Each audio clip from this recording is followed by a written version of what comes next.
Justice Mansoor Ali Shah साहब जो हैं वो उस कमेटी में नहीं बैठे और दोबारा से 2 मेंबर कमेटी ने ही आज का बेंच तश्कील किया है। वो 5 मेंबर बेंच बैठा तो जब बेंच शुरू हुआ तो एक और अजीबो गरीब चीज़ मैंने पहली बार अपनी प्रैक्टिस में देखी और वो ये थी कि एक सिटिंग जज जस्टिस मुनीब अख्तर जो ऑथर जज हैं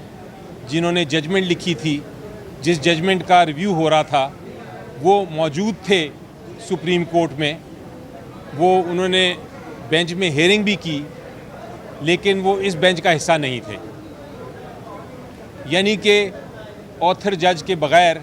वो रिव्यू की प्रोसीडिंग शुरू हुई। जब अदालत की प्रोसीडिंग शुरू हुई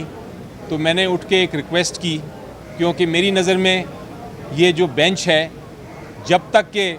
वो प्रॉपर जो दुरुस्त कमेटी है उसको तश्कील नहीं देती, मेरी नज़र में ये बेंच जो है वो गैर आइनी गैर कानूनी है और इसका कोई भी फ़ैसला जो है मेरी नज़र में,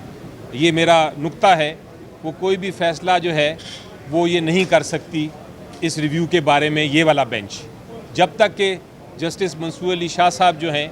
जो बेंच जो कमेटी का हिस्सा हैं, जब तक वो कमेटी में नहीं बैठेंगे और कमेटी नया बेंच नहीं बनाएगी, इस बेंच में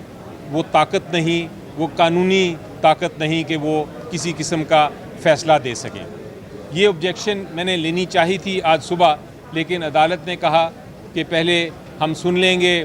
सुप्रीम कोर्ट बार एसोसिएशन के प्रेसिडेंट को और उसके बाद फिर हम आपको सुनेंगे। तो हो सकता है कल मुझे इन पॉइंट्स पे सुना जाए।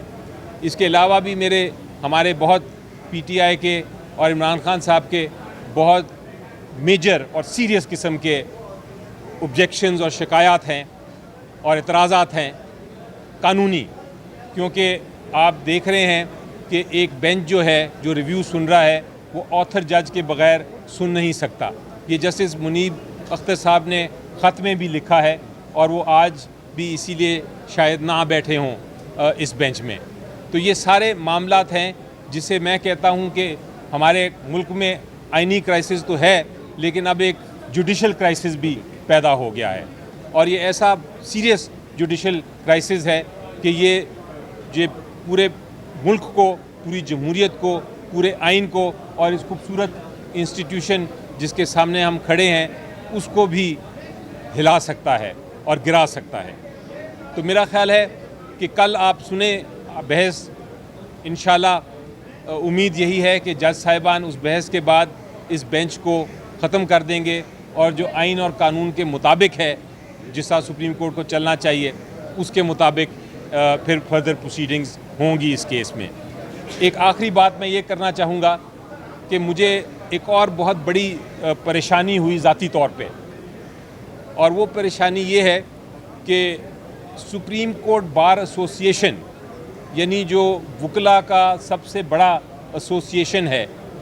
उनका काम बेसिकली ये होता है कि वो वकीलों के फलाह व बहबूद के लिए खड़े हों, जमहूरियत के असूलों के लिए खड़े हों, आइन के लिए खड़े हों। ये केस जिसमें सुप्रीम कोर्ट बार एसोसिएशन ने रिव्यू फाइल किया है, उसमें सुप्रीम कोर्ट बार एसोसिएशन ये कर रही है